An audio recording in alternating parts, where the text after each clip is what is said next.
है। लगातार हम दर्शकों के पोर्टफोलियो पर चर्चा कर रहे हैं हेमंत रुस्तगी जी के साथ और अब आगे बढ़ते हैं। दूसरे कॉलर्स भी अब हमारे साथ जुड़ना शुरू हो गए हैं। अब जो हमारे साथ जुड़ेंगे रोहित शारदा चंडीगढ़ से। रोहित जी, बहुत बहुत स्वागत है आपका योर मनी में। पूछिए अपना सवाल। Thank you ma'am. Ma'am Rohit बोल रहा हूँ मैं चंडीगढ़ से। एक्चुअली मैंने अपना पोर्टफोलियो शेयर किया था। मैंने म्यूचुअल फंड में लगाए हुए हैं मैम। मेरा मतलब हर महीने की 13,000 के करीब मेरा सिप जाती है।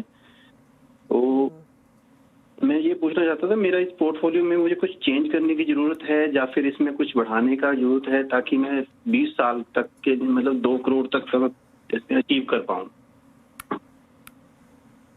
ऑलराइट, तो हेमंत जी 36 साल इनकी उम्र है। अभी ये जो मंथली सिप कर रहे हैं 13,000 के आसपास कर रहे हैं और पोर्टफोलियो की वैल्यू इनकी 5,86,000 के आसपास है और इनका जो लक्ष्य है वो है 20 साल में 2 करोड़ कॉर्पस को जुटाना। इन्वेस्टमेंट इन्होंने कहाँ की है, पोर्टफोलियो पर एक नजर डाल लेते हैं। तो इनके पोर्टफोलियो में कोटक फ्लेक्सी कैप फंड 2500 की सिप कर रहे हैं, HDFC फ्लेक्सी कैप में 2500 और ICICI प्रूडेंशियल वैल्यू में भी 2500 की सिप इनकी जारी है। इसके अलावा दूसरे फंड्स हैं जिनकी डिटेल इस वक्त आपकी टीवी स्क्रीन पर मौजूद है।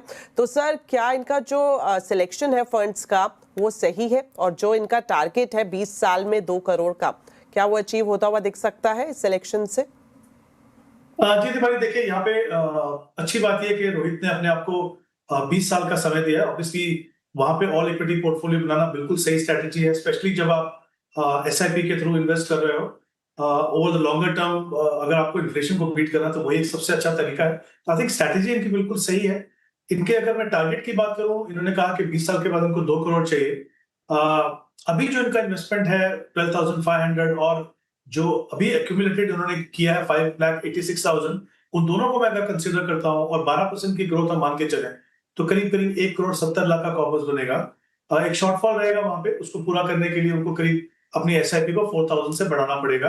अगर वो ऐसा एक साथ नहीं बढ़ा सकते हैं तो कोशिश करें कि हर साल अगर अपनी SIP को 5 या 7% से बढ़ाएं तो डेफिनेटली जो उनका टारगेट है उससे ज्यादा ही ये कॉर्पस एक्यूमुलेट कर पाएंगे। तो और इनके पास स्कोप भी है क्योंकि अभी 20 साल का समय है। जैसे जैसे आपकी इनकम बढ़े, आप कोशिश कीजिए रोहित के अपने इन्वेस्टमेंट को आप बढ़ाते जाएं। अगर आप एक साथ अपने SIP को 4,000 से नहीं बढ़ा सकते तो दूसरी बात, अगर मैं फंड्स की बात करूं 12,500 के लिए करीब 8 फंड है इनके पास। तो क्लियरली मुझे लगता नहीं कि इनको 8 फंड की जरूरत है। हम कोशिश करेंगे कि इनके फंड को थोड़ा कंसोलिडेट करें ताकि वो पोर्टफोलियो जो है कॉम्पैक्ट हो जाए, उसको मॉनिटर करना आसान हो और उसकी परफॉर्मेंस जो है वो बेटर हो जाए। तो जो एग्जिस्टिंग फंड्स है उसमें से HDFC flexi cap 2,500, Nippon growth में 2,500, फ्रैंकलिन यूएस अपॉर्चुनिटी फंड 1,000 और टाटा स्मॉल कैप 2,500। ये फंड्स आप अपने पोर्टफोलियो में रखें, उनको कंटिन्यू करते जाएं। मुझे लगता है कि आपके पोर्टफोलियो में जगह है एक मल्टी कैप फंड की, तो वहां पे आप कोटक मल्टी कैप देख सकते हैं जिसमें आप 4,000 पे इन्वेस्ट करेंगे तो कुल मिला के जो आपकी 12,500 की जो इन्वेस्टमेंट है उस तरह से 5 फंड में आ जाएगी।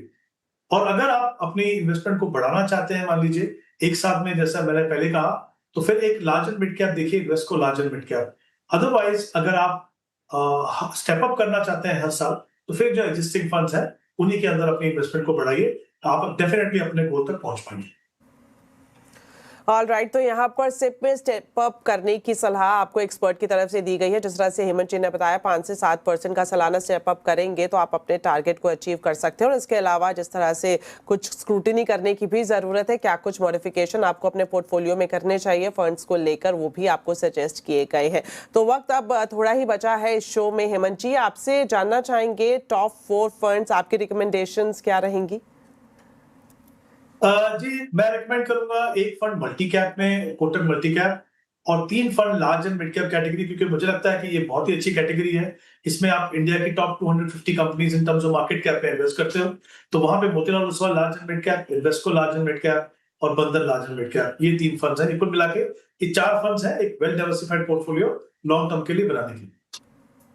बिल्कुल, तो लॉन्ग टर्म के लिए अगर आप एक वेल डाइवर्सिफाइड पोर्टफोलियो की तलाश में है तो हेमंत जी की तरफ से आज आपको टॉप 4 फंड्स की रिकमेंडेशन की गई है। एक बार हम रिकैप कर देते हैं। Kotak multi cap fund, Motilal Oswal large and mid cap fund, Invesco India large and mid cap fund, Bandhan large and mid cap fund. तो काफी डाइवर्सिफाइड फंड्स के एलोकेशन इसमें दिख रहा है। तो सर, बहुत बहुत धन्यवाद, आज आपने वक्त निकाला योर मनी में आने के लिए।